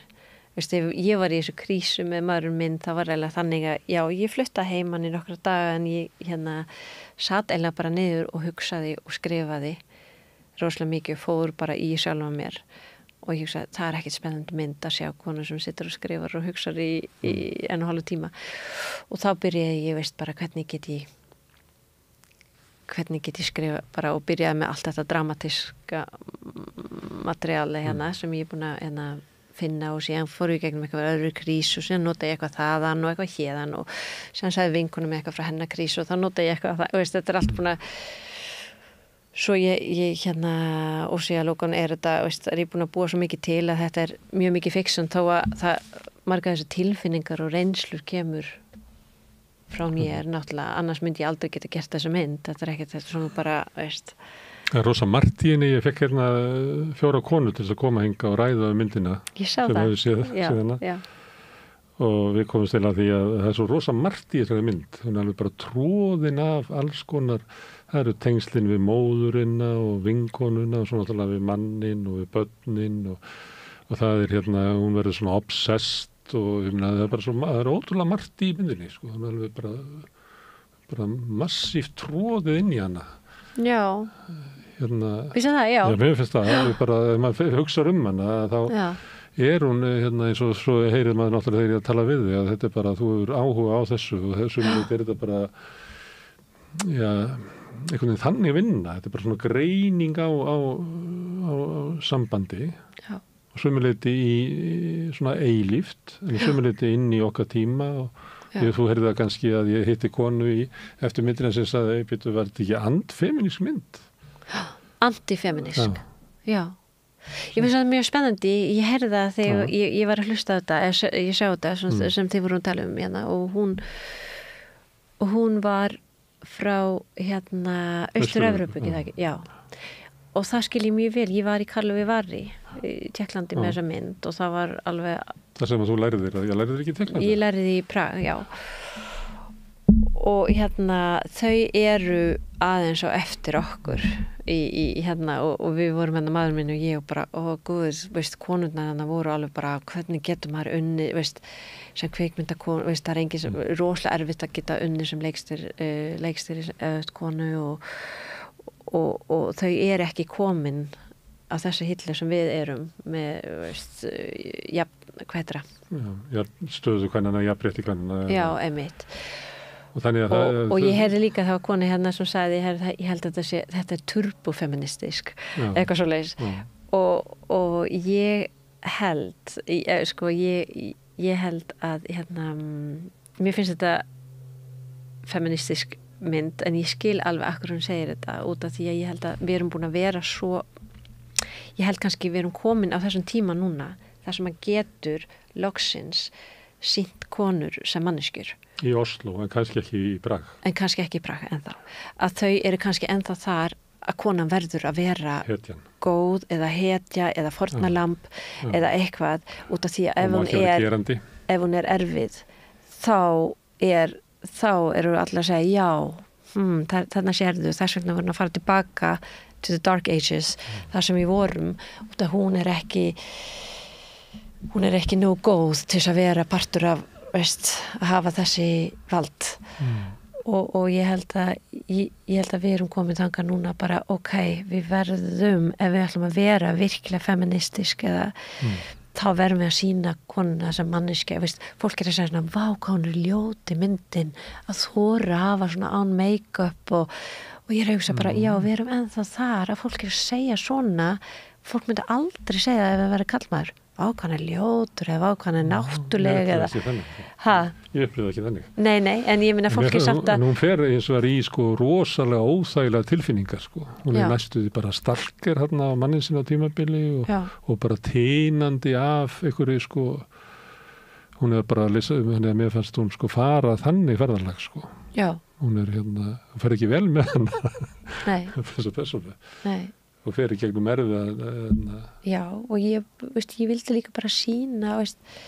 við sem konur við verðum núna á þessum tíma bara step up og segja þetta við erum að lifa í heimur sem er svo maskulín og við erum líka partur af því út af því að ef við ætlum að hafa vald eða, þá verðum við að vera maskulín við verðum að vera partur af þessu og við erum búin að einlega bara setja okkar feminine qualities bara niður í kjallanan til þess að bara vera annars getur ekki unnið og veist og við verðum núna bara að steppa upp og segja við erum konur og það er ekki það, ég held að það er ekki það sama maður segir ekki sama sögur maður er öðruvísi og við erum líka að sýna að það er qualities það er ekki bara við þurfum ekki að reyna að vera menn allan tíman, við verðum líka að segja að bara til dæmis ef menn væri með á túr þá myndi þessi samfélag bara líta allt öðruvísi út við myndum ekki hafa og við erum bara eitthvað með bara expected til þess að bara vera bara eins og hverjum degi en við erum að fara í gegnum bara svona cyklus bara hverju mánuði og bara að breytast allan tíman og ég meina þetta er líka bara ef við skiljum bara hvernig getum við nota þetta sem qualities og ekki reyna að vera eitthvað annað já og ég vildi líka í þessu sýna já við erum reiðar við erum með við erum að gera, hvað heitir það manipulation á íslensku? Svona stjórnun stjórnaðurum já, en ekki bara stjórna öðrum en við erum að gera það já, lævísan hátt já, út af því sem er mjög náttúrulegt að við höfum ekki verið í heimur þar sem við höfum bara sett okkar nýts á borðið og segja ég vil þetta, það er ekki hægt konar þarf að vera lævís til að ná sínu fram já, og konar þetta bara búin að bara developa þetta gegnum bara svo mörg ár því að þetta hefur verið leiðin fyrir konur og ef hún vil taka þátt í leik karlana í svona stóra heiminum að það verður bara að vera kall já, einmitt og ég sé það ennþá því ég horfa bara stóra kvikmyndahátíðina eins og Cannes, eins og Venice, eins og Berlín og maður bara sé prógramin það hvað er marga konur og kallmenn og bara þetta er og hvað maður segir júrjana the juries og hvað það er einlega bara já, bara kallmenn yfirleitt og kannski 10% konur eða 20% konur og kannski konur sem að hafa fundið svona leið til þess að vera og lifa í kallaheimi þannig að hluta konum eru klókar í því og við erum líka búin að segja sögur á bara masculine premises og líka konur að segja og ég held að það er nokkra hluti sem bara kannski narratífs og perspektíf sem við þurfum að hafa frá konur til þess að ég er kall og ég horfði á það mynd og auðvitað skynja hann ekki sem kona en mér fannst það ekki að vera svona útilokandi þetta að vera í saga konur þetta er ekki sögur fyrir konur nei, mér fannst það bara saga bara mannesku sambönd og þú veist þegar ég skil hana auðvitað eitthvað hluta að skilja hana skilja konu þá en langstæðstu leiti er ég bara að skilja mannesku hvernig hún er og þetta með að geta ekki þegið ást og það allt saman og ég held að það sé þannig að mér þetta ekki svona konu þú ert að lýsa þessu, að þau segja sögu kvenna og svona, þá það ekki bara fyrir konundar. Þetta absolutt ekki bara fyrir konur, nei. Þetta og það er mikið kallmenn sem kemur tíminn og segja ég er þessi kona líka, veist. Og þetta móðu mín og svo já, ég held að en ég held samt að það ég held kannski að þurfti að vera kona að gera þessi svo að segja frá þessi ég alveg viss það, þessi mistök eða hvað leiðilegar erfiðar hliðar við þessu konu til þess að segja já, herri, ég kona, ég segi frá þessu og þetta líka partur af við getum líka verið þannig veist, og þetta svolítið svona tabú veist, og það sem að konur að koma til minn og bara, herðu, þetta ég en ég bara skammast svo mikið fyrir þessu en þegar ég sé þetta þá allt hennu þá get ég aðeins bara sagt við sjálfa mér að þetta í lagi eða ég bara manneskja og það eitthvað með við erum svo hrædd og það veist, þegar var erfitt að fá fjármagn í myndina þá var það svo fannst mér að vera veist, meira konur að segja nei við myndina og segja bara viljum við veist, fá hana hérna út á sviðið þessa konu og ekki sleppa henni lausri nei, og sem náttúrulega í myndinni það að svekkja okkur konur það sem stórkostlegt við myndina eins og gerir stundum maður fer í bíó eða les bók eitthvað, og allt í einu mætir einhver persóna sem maður aldrei séð áður og svona því þessari mynd sem að gerist ekki oft allt í einu kemur einhver svona sem hefur ekkert fengið að vera með í sögunum ekkert fengið að vera með í bókasötunum okkar allt í einu kemur bara ný persóna og það alveg stórkostlegt og hún til, hún allstaðar ég meina það annars þetta verið bara feilskot og engin munað eftir þessu en það sem svo sterkt þetta gerist það að því þetta raunverulega persónur sko. Herðu, en þú ert kona og þær voru að tala það hérna þau voru að tala myndina ég meina Lilja fær ekki að gera mynd fyrir hún orðin svona gömul og hún búin að skrifa hvað hún búin að skrifa margar stuttmyndir bara 9 eða eitthvað svona strákandi þurfa ekki að gera það en að gera eina stuttmynd 25 stuttmyndir og þá loksins fær hún að gera stóra mynd strákandi bara ná að hendi eina og þá verður bara þetta svona, það ekki? Já, það var eins og sagði við mig núri að það ennþá þannig að menn metið á potential og konur á experience. En það fá ekki tækifæri til experience-ið? Nei, einmitt. Það líka það. En ég þarf að gera 25 stuttmyndir til þess að vera, veist, samt var rosalega erfitt. Það tók 6 ár þessa mynd. Og það voru svo margir að segja nei við myndina. Kannski, já, það voru 5 hérna og reyndum 5 sinnum og fengum nei. Og ég skrifa líka, veist, seríur og sjónvarpið sagði nei. Þetta sama efnið það? Já, og ég bara það var bara lengri og seríu og veist, NRK sem heitir í Noregi kom veist, í minn og sagði bara, ég get ekki hægt að hugsa um þetta handrit. Ég alltaf að hugsa um þetta, að hugsa um þessu konu. En bara, vill fólk hafa þetta? Vill fólk horfa á þetta á föstudagskvöldi heima? Nei, ég held ekki. Segir bara nei. Og það var allir að segja svona bara, herri, þetta hreyfir eitthvað svo djúpt í mig en nei takk veist, þetta kannski of intimate, þetta of nálagt þetta eitthvað svo veist, og maður heldur líka það þegar maður gerir oft, þegar maður gerir líka bíómyndir að maður heldur að það vera að vera eitthvað svona larger than life maður getur ekki sagt eitthvað frá veist, og það er svo mikið peninga og þá er eitthvað að drepa kostöðurum eða ég veit ekki, eitthvað sem er stærri en lífið út af því að veist, eins og rithöfundur þau getur bara að skrifa um hvað sem er en þegar maður gerir kvikmynd þá getur maður það ekki getur ekki tala um eitthvað svona vennulegt eða Nei, rithöfundur getur skrifað um eitthvað svona innra líf en það virkar ekki að þú sett allan bíómyndin horfa út á gluggan og hugsa Nei, en það verður eitthvað að gerast Já, náttúrulega þarf eitthvað að gerast en þau líka, maður heldur ofta bara ef það veist, þarf að vera eitthvað svona high concept eða eitthvað originality, það er einlega það er eitthvað skríti að gera sem við þekkjum ekki en framleiðin var að segja allan tíman að bara þetta er original, þetta á eftir að veist, hreyfa fólk út af því að það er svo nálægt okkur. Já, og finnst þið myndi gera það? nær til fólks. Já. Þú verður varðið það. Já, ég var ekki viss hvað ég átti að segja við það, veist, hann segja þetta, ég sagði já, kannski ekki, ég veit að ég ætla bara að reyna að gera þessa mynd, en ég var mjög, þegar við vorum frumsund í Kalvi Vari, þá var ég það var alveg ótrúlegt, hvað 1200 manneskjur bara, veist, fólk grátandi og hvað þetta var eitthvað svona bara kærleiks foss að standa þarna í svona standing ovation og fólk kom til minn og sagði, veist, það var einn sem sagði bara you give me tools to live og eitthvað svona bara this just saved my marriage og fólk var og þá fattaði ég bara ok, herðu þetta var mjög persónlegt, ég gefa sjálfum mér hérna út á sviðið og þetta fjallar ekki mig, þetta fjallar okkur bara það var svo ég er búin að experiensa það núna hvað fólkir verður veist hérna já, reyfð á þessu. Eitthvað þar heyrði þið segja með mismyndir og eitthvað sem þú sagðir áðan, það getur vel þú hefur aldrei sagt það.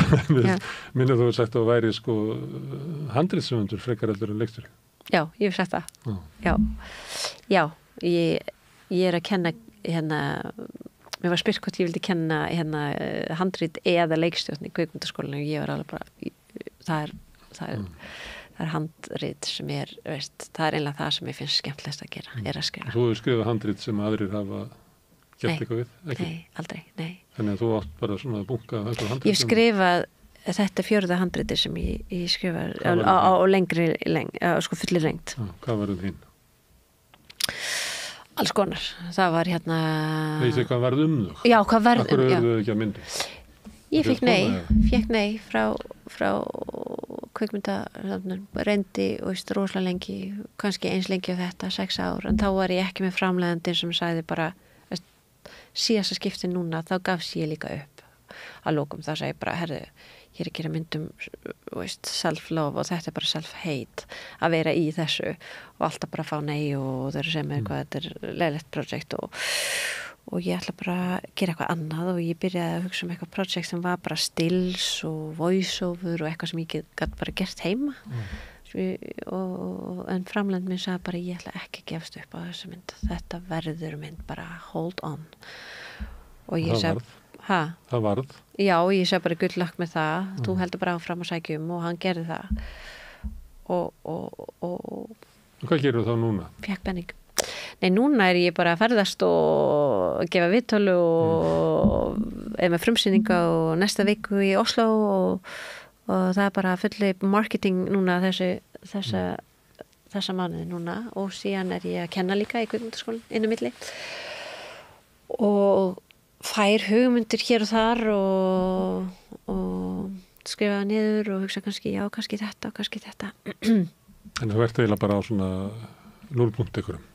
Veist ekki alveg hvert þetta getur þróast. Nei, sko eftir myndin þá sagði mér fannst þetta svolítið, veist þetta var svolítið hart, hvað heitir það og að gera þessa mynd og ég sagði bara herðu, ég ætla ekki að gera fleiri myndir. Hvað var erfitt við hana? Nei, ég meina það er þannig að gera myndir sem ég verið að tala um þetta er maskulín heimur og það er, veist lítið pening og þetta er mjög stress og ég var að vinna með maðurinn minn og þess vegna er álag á fjölskyldan og mamma minn flutti inn og passaði börnin og við vorum flutt út og það var líka, veist, börnin að gráta og sakna okkur og þetta er bara, veist og ég vildi mikið meira, ég get kannski unni meira eins og maður skrifar, veist, maður skrifar eitthvað, tekur kannski tíma, slappar af, veist, fari Þetta þurfi ekki að vera bara að reka heilt fyrirtæki sem bíómynd Já, þetta er svolítið svona bara hverjum degi og við finnst eiginlega ekkert rosalega gaman í tökur, mér finnst það er svo mikið stress að reyna að fá þetta allt saman og ef maður fær það ekki þá er maður bara búin að týna það kemur ekki sensin aftur maður ekki efna því, veist Handritið er frábært en það er, hérna, annað í myndinni er að það leika allir vel, það lítur að vera góður leikstjóri í svona mynd ef allir leika vel, það lítur að vera Já, kannski Það er hljótt að vera Já, ég er búin að finna mín method og Það er eins og mamman með líka vinkonan hann sem að því að mér finnst hún sko það sem hún mér fannst þess að vinkonan var eiginlega að reyna að fá hana einhvern veginn inn á sko svona sínar hugmyndir sko þannig hún var eiginlega ekkert styðjandi sko hann var eiginlega bara hún frábær eiginmaðurinn alveg frábær og hérna svo náttúrulega aðaleikunum. En mér finnst bara að maður lappar svona yfir myndina og þá finnst mér öll hlutverkin vera svo bara frábærlega afgreitt, sko. Já, takk. Já. Þannig að þú hefur eitthvað... Nei, sko, ég held þetta sé vel skrifað, það er að fyrsta. Og ég held að þessi leikara náttúrulega, kastið gott og ég mjög ánægð með kastið.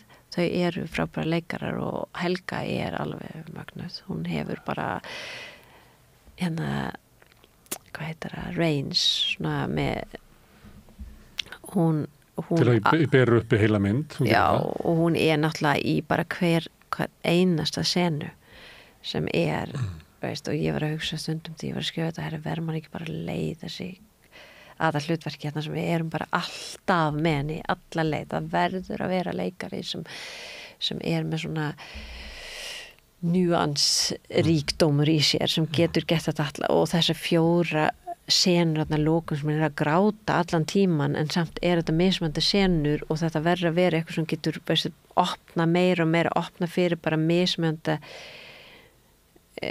shades of sorg og veist, allt þetta ég hugsa kannski tæmist þetta bara eftir fyrsta senun þá bara og við í áverðu verður bara leið já og bara hérna gráta aftur og akkur og svona svo ég var svolítið hrædd það en hérna hún ekki veist, hún ekki leikkona Helga sem finnst gaman að improvisera text og svona svo þetta var allt skrifað bara hvert einasta já og nei var skrifað og síðan held ég bara kannski mín method með þessa mynd að skilja veist, hvað alveg bara loka statics ég vil ekki veist, hreyfa þessa og hvað eiginlega opið og organic og síðan bara setja upp þessa veggi sem bara getur ekki flust og síðan bara búa til veist, eitthvað gott herbyggi fyrir veist, eða svona traust og það vel eiginlega það að sjá veist, og við unnum mikið í að veist, kannski leikarana þarf ekki alltaf að gera svo mikið það veist, mér finnst oft veist, leikara kemur alltaf inn og veist, vill bera veist, ábyrgð á svo mikið á senunu og finnst alltaf að það þurfa að gera svo mikið veist, ég þarf að gera þetta og þetta og til þess að bara halda senan lifandi en stundum svo áhugavert að bara horfa á veist, kannski stundum þarf maður ekki að gera neitt og það ekki bara treysta að það sem kemur eða senan eitthvað með bara og ég held að við unnum mikið í þessu saman og við Helgu náttúrulega tölum rosalega mikið saman og hún gerði alveg svona djúp hún gerir svona mikið karaktervinnu hún ekki þessi karakter bara alls ekki ef fólk hittir hann eftir mynda þá bara hver þetta skilji hún alltaf svona bara sorry ég til og ég ætla ekki taka pláss og veist mjög svona humble manneskja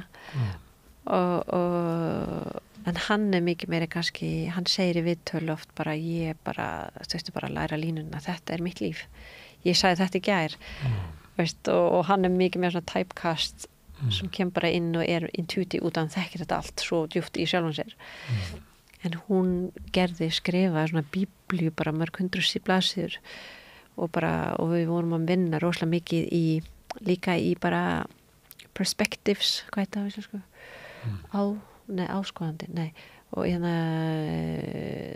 consciousness veist, hvað veit hún ekki hvað veit hún en vill ekki vita veist, hvað vill hún vita en skilur ekki allt þetta í hverju senu bara þessi knows and unknowns the unknown unknowns the unwanted knowns og veist, hvenær skilur hún hvað og hvenær skiljum við hvað og veitum við það sama á hana eða meira eða minna og við erum að vinna rosalega mikið í þessu En þú talar eins og myndir helst vilja bara vera heim og skrifa af því að það er svo mikið vesen að búa til myndir en ef það væri minna vesen af því að þetta var vesen af því að það var eiginlega oflítið budget og þið voru að gera þetta eiginlega bara óna á fjölskyldunni einhvern veginn. Það er eiginlega það. Sko. Ef þú myndir losna við það þá er gaman að vera leikstur eða ekki? það var líka gaman, ég meina maður fær alveg svona fókus og fer alveg inn í það og svona en ég kannski svo hrædd að bara fá þetta ekki allt saman, skilu.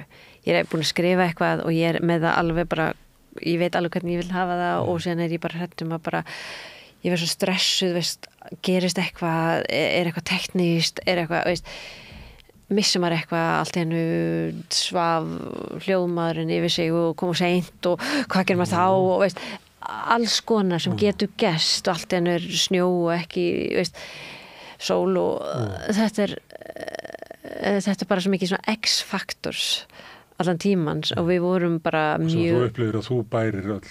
Já, sem stressa mig bara og ég ekki þannig leikstjóri sem fólk, veist, sem bara það sumir sem bara finnst svo æðislegt með þessa félagskapur og bara allt kemur saman, þetta stóra apparat sem bara kemur saman í rútunni þarna og bara, veist, í rútunni, það er að segja kannski ekki in the frame, já, og ég kannski ekki þannig, ég meira svona bara, veist, mjög með svona fókus. Það var kontról að minnsta atriði inn í þessu. Já, og bara hræddum að ég bara tapar kvalitíð því ég að skjóta þetta, en náttúrulega þá fékk ég listafólk inn eins og Helga og maðurinn minn Austeinn, mamman, þau komu inn með sín excellence í þessu mynd og náttúrulega gefið mér hluti sem ég hugsa bara, ég vissi ekki ég vildi þetta en ég vil þetta og það er líka æðislegt. Og þetta gekk upp? Þetta gekk upp. Svona hvert yfir endinum? Já, ok. Ég við skulum ekki ræða það því að kannski margir eftir að sjá myndina. Já. En endirinn er svona, það er eitt af því sem fólk ræður um. Já. Þetta er súpermynd til þess að fara með einhverjum í bíó og ræða á heimliðinni. Þetta er ég mæli með henni. Þú ert á Íslandi fylgja myndin eftir á Riff, mæti svona viðtöl og ert líka í fjölskyldufríi. Þannig þetta er allt svona með sama laginu. Þetta er alveg eins og í myndinni. Nei, já. Og er gaman að vera í Íslandi? Gaman að vera hér? Já. Hvernig líst fjölskyldunni þinni á Ísland? Hún er ekki eins tengd Íslandi eins og þú. Sko, það er maðurinn minn og börnin 2 minnsta börnin sem er hérna með mér. Já. Og þau eru búin að vera hérna oft. Við komum allavega einu sinni ári og ég er búin að vera með Íslandi 15 ár og hann er alveg núna að byrja að tala smá íslensku og kaupa með sund á íslensku og svona og það er hérna gaman en það er búin að vera æðislegt og intenst þetta skipti og allt öðruvís en það hefur verið áður þegar ég bæði að vinna og finnst mér, ég er alltaf lítið með börnin sem voru svona, herri mamma, við erum að fara í haustfrí og þú sagði og ég finnst bara, kannski er ég eins og pappi núna að segja bara, ég lofa þetta og getur ekki staðið við neitt og sem bara, herri, ég er bara að fara í viðtal aftur í dag en maðurinn minn er mjög þólumóður núna og síðan er náttúrulega, veist, að hitta frændi minn og frængur og bróður minn og stjúpmóður minn og bara og reyna að ná að hitta fólk líka. Já, það er mikið að gera hér og ég lofa að þetta er ekki alltaf langt. Líka vegna þess að ég veit að það er erfitt að vera að tala á tungumáli sem hann er ekki þjált, þannig að maður þreytist á því að tala íslensku ekki. Jú. Þú myndir ekki treysta þér í 4 tíma eins og sem við viðmælir á íslensku. Nei, þetta er já. Takk fyrir að gefa tíma til þess að koma hingað og leyfa okkur að kynnast þér. Það er búið að vera mjög áhugavert fyrir mig. Takk sömuleiðis. Og ég þakka ykkur sem að hafi staldrað hérna við og hlustað eða hort og minn ykkur á að Helga dagskráin á Samstöðinni er framöndan. Við verðum með úrvalvikunar hér á eftir í laugardags eftirmiðdegi og svo í hálftíðina á morgun verður þátturinn Synir Egils þar sem við tökum fyrir þjóðmálaumræðina. En ég óska ykkur bara góðrar helgar. Segðu það á Samstöðinni.